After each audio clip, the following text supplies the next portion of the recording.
राधे राधे कुंज बिहारी श्री हरिदास। मेरे लाडो के आज के दर्शन थोड़ा पास से करवा देती हूँ। और हमारे वासुदेव जी, माधव, मनमोहन। आज आप सब सुनेंगे भागवत के पहले स्कंद का 14वां अध्याय। अपशगुन देखकर महाराज युधिष्ठिर का शंका करना और अर्जुन का द्वारका से लौटना।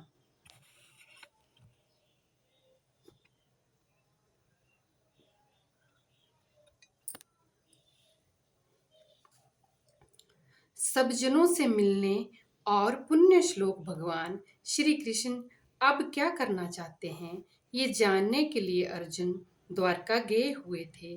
कई महीने बीत जाने पर भी अर्जुन वहां से लौटकर नहीं आए।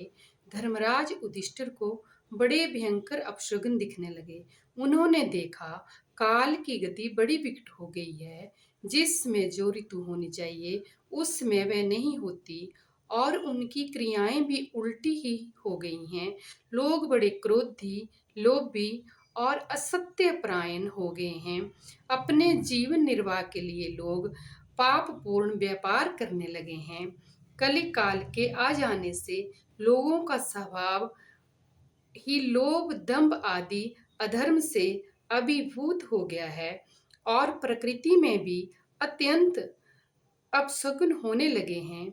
ये सब देखकर युधिष्ठिर ने अपने छोटे भाई भीमसेन से कहा, भीमसेन, अर्जुन को हमने द्वारका इसलिए भेजा था कि वे वहां जाकर पुण्य श्लोक भगवान श्री कृष्ण क्या कर रहे हैं इसका पता लगा आए और संबंधियों से भी मिल आए।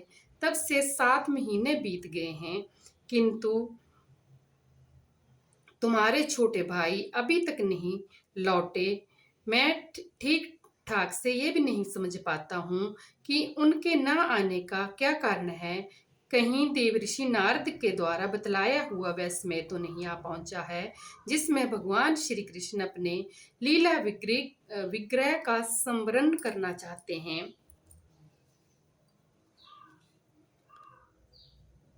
ये मृत्यु का दूत उल्लू और उसका प्रतिपक्षी कौवा रात को अपने कठोर शब्दों से मेरे मन को कंपाते हुए विश्व को सूना कर देना चाहते हैं। दिशाएं धुंधली हो गई हैं, बादल बड़े जोर जोर से गरजते हैं, बछड़े दूध नहीं पीते, देवताओं की मूर्तियां रो सी रही हैं, उन उनमें से पसीना चूने लगता है और वे हिलती डुलती भी नहीं है। ये देश, गांव, शहर, बगीचे, खाने और आश्रम श्रीहीन और आनंद रहित हो गए हैं। राजा युधिष्ठिर इस भयंकर उत्पातों को देखकर मन ही मन चिंतित हो रहे थे कि द्वारिका से लौटकर अर्जुन आए। युधिष्ठिर ने देखा अर्जुन इतने आतुर हो रहे हैं जितने पहले कभी नहीं हुए थे। मुंह लटका हुआ है, कमल श्री के नेत्रों से आंसू बह रहे हैं और शरीर बिल्कुल कांतिहीन हो गया है। उनको इस रूप में अपने चरणों में पड़ा देकर युधिष्ठिर घबरा गए। देवऋषि नारद की बातें याद करके उन्होंने सुहृदय के सामने ही अर्जुन से पूछा, भाई, द्वारकापुरी में हमारे सज्जन संबंधी, हमारे माननीय नाना सूरसेन जी प्रसन्न तो हैं। अपने छोटे भाई सहित मामा वासुदेव जी तो कुशल पूर्वक हैं। उनकी पत्नियां, हमारी मामी देवकी और सातों बहनें अपने पुत्रों और बहुओं के साथ आनंद से तो हैं। श्री कृष्ण अपने सज्जनों के साथ द्वारका की सुधर्मा सभा में सुखपूर्व विराजते तो हैं ना। भाई अर्जुन, ये बताओ कि तुम स्वयं तो कुशल से हो ना। मुझे तुम श्रीहीन से दिख रहे हो। वहां बहुत दिनों तक रहे, कहीं तुम्हारे सम्मान में तो किसी प्रकार की कमी नहीं हुई, किसी ने तुम्हारा अपमान तो नहीं कर दिया। तुम सदा शरणागतों की रक्षा करते आए हो। कहीं किसी भी ब्राह्मण, बालक, गौ, बूढ़े, रोगी, अबला अथवा अन्य किसी प्राणी का जो तुम्हारी शरण में आया हो तुमने त्याग तो नहीं कर दिया। कहीं तुमने अगम्य स्त्री से समागम तो नहीं किया अथवा गमन करने योग्य स्त्री के साथ असत्कार पूर्वक समागम तो नहीं किया, कहीं मार्ग में अपने से छोटे अथवा बराबरी वालों से हार तो नहीं गए।